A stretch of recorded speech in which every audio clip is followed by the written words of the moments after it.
Good morning, my family and friends, and especially my new friends.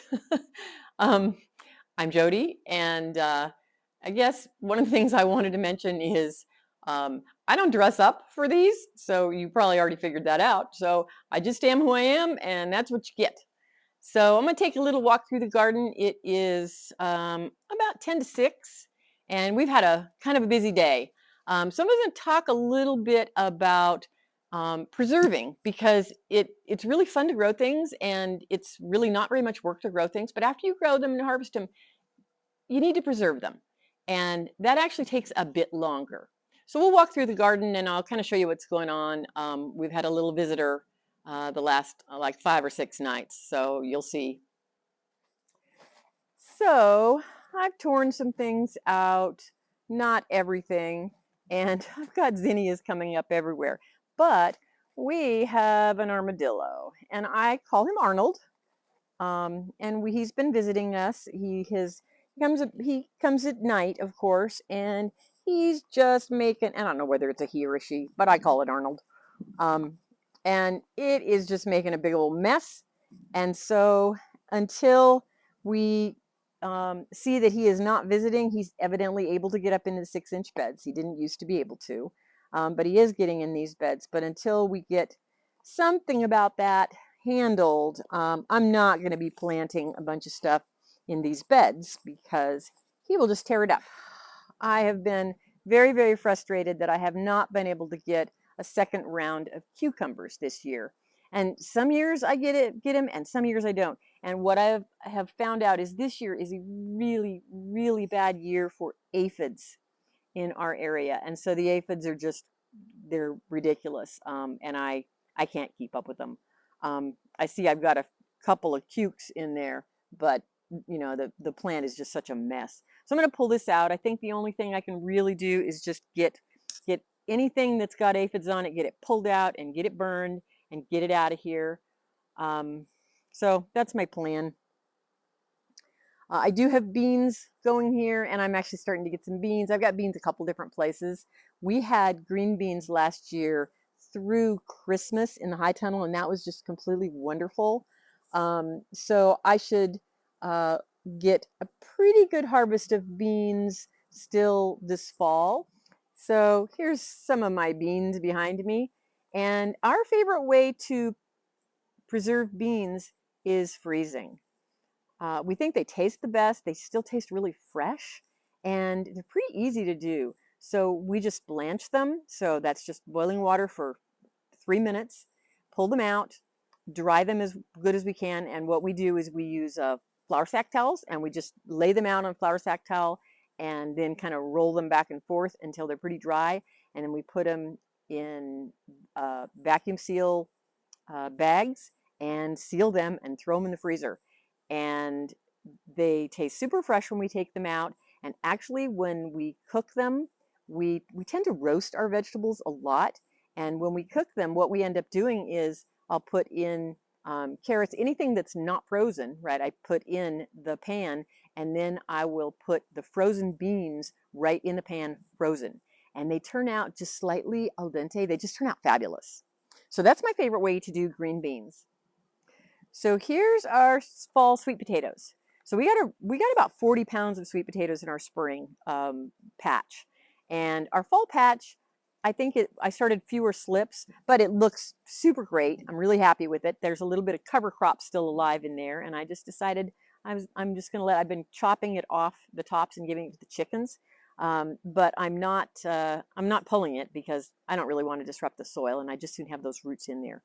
So these will probably be taking these in about 2 to 3 weeks. I don't know. What I do is I look at the roots, kind of where the plant goes into the ground, and generally by the time when they're ready, I see sweet potatoes coming, erupting out of the soil.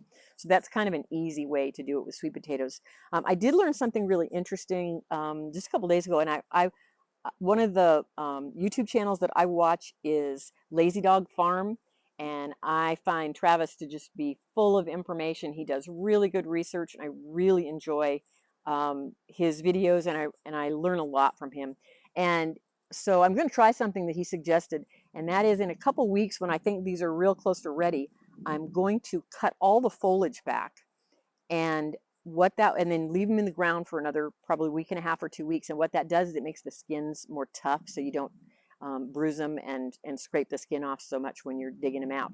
So I'm going to try that this year with this fall crop, and we'll see what happens. But when I will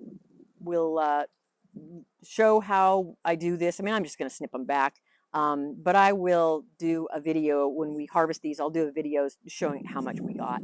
So I hope it's a bunch because we actually really like sweet potatoes. So this is always one of my favorite walks, but it's almost done. I pulled a lot of things out here, but I have so many volunteer zinnias. I decided, well, I'll have another round of zinnias because we still have 8 weeks until our first frost, and that's if we get a frost on November 15th, the kind of traditional time.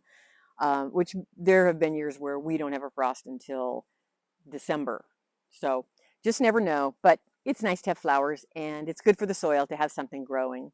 I have not harvested these guys yet, but I will be cutting these down in not too long, and then I'll um, pull the skins off of them, dump the seeds out of them, and then we will have another, I don't know, 100-year supply of loofah scrubbies, but we like them. So I mentioned earlier that preserving is a lot of work. It's actually more work than growing things, I think. So we harvested a whole bunch of jalapenos today, a bunch of pepperoncinis from over here, and a whole bunch of bell peppers. So we've spent most of the day preserving. Pete canned 13 pints of pickled jalapenos and pickled pepperoncinis, and then our bell peppers we dice them and we blanch them and we freeze them. And that's just the way we like them. And then we still have fresh bell peppers all the time. So there's some more beans, and this is on a teepee. And that's my favorite way to do it. That's the way I've had the most success. And then I've got my little patch in here that I put some carrots in, and it's been a while. Carrots are super, super slow, but they're so worth it. I just love them so much. And it started out, kind of sparse, but it's kind of filling in. More of them are sprouting. And these are a pelletized seed that I've started using pelletized carrot seeds just starting last year. And I really like it because you actually know where your seed is. So carrot seeds are so tiny, and I admit I really have a hard time thinning because it's a little plant and it's alive and I don't want to kill it. So, which is ridiculous, I know that. So these are beets, and they're coming up. I've got 3 different types. I planted an orange cylindra, which is the beet. We always grow cylindra. And then a white beet we decided to try this year. Thought it'd be fun. And then here is more sweet potatoes because evidently I did not get every piece of root out. So live and learn. And I am learning. So over here, Pete actually pulled all the okra out today except one plant that we are saving to harvest the pods, the seeds. So this, he's you can see that he just chops them off right at the root line. And then he put down some cover crop, which is it's just a forage mix. And it's just got a lot of different things in it. He put a cover crop down, and then he put a little bit of compost on top, and we're watering it. And that way, since this bed is empty right now, it will keep the soil healthy and keep the microorganisms happy, which we want them to be happy because they help us.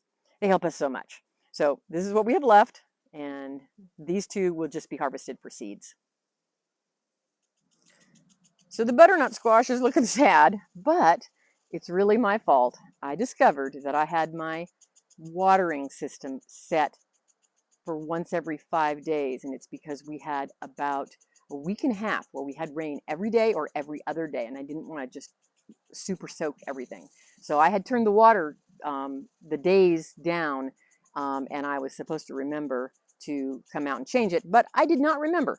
So we've got a lot of really small butternut squashes because they just didn't get enough water, but I still have a lot of time, and butternut squashes, the plants actually, I mean, they look awful in some places, but other places they look really good. So butternut squash is one of those that it will reroot wherever it touches the ground. So sections can die and other sections are alive. It's kind of bizarre. It's wonderful when you have a lot of vine borers, though, because vine borers will kill everything. So somewhere in here, I've got a watermelon. Oh, that's it. And there's not enough time to get a watermelon, but you know, it's all right. I've never really grown watermelon before because I'm not a watermelon eater, but this year I just decided it sounded fun. So we got quite a few cantaloupes, but the cantaloupe's about done, and that again is my fault because I stopped the water. So there's a little one over there. So we may still harvest one or two more, but not much. So the high tunnel's still really overgrown. This is a tough time of year because things from spring are still huge and they're still like really green and vibrant, and I just have a hard time totally cutting them down. I cut a lot of tomatoes out of here, but the thing is we're coming to that time of year where I know they're going to start producing again, and so it's kind of jungle in here, but it's worth it to me in order to have fall production because I miss fresh tomatoes when I don't have fresh tomatoes. I like to have fresh tomatoes as long as possible. So you know, things I've whacked so much back. I've cut and cut and cut. Paprika, I harvested a bunch of paprika today. You can see that there's a bunch more that's getting close, but I don't harvest them until they're all completely red. And so what I did with the paprika is I deseeded it and just cut it in half, and I put it in a dehydrator, and it'll run for probably almost 2 days. And then we will grind it up, and we just use a little inexpensive little coffee grinder, and we'll grind it up, and we'll have paprika, which is exciting. So that's kind of what's going on in our little farm. This is always a kind of a strange time of year. Hasn't cooled down yet, but it's not as hot, so things are starting. Some of the summer plants are starting to feel better. It is not very hard. We taught ourselves, and you know, we started out with water bath canning. We started out with stuff that is easy and safe, and then over time we've tried other things. Pete actually, he can stew, which is amazing. I mean, I'm still so completely impressed that he can stew. But he really was interested in the science of canning, and he, you know, just got some books and he learned what the parameters were, learned what you can't do, and what's easy and what's hard. And then over a period of time, he's tried harder and harder things. But we started out with the easy stuff, like everybody should. And the easy stuff is still pretty good. So all the tomato products are the easy stuff. Everything pickled is the easy stuff. And so start with the easy stuff and just try it. It's pretty easy. So hope everyone has a wonderful week, and I will talk to you soon. Bye-bye. Okay, this is what Blue lives for. He wants someone to throw the BALL for him.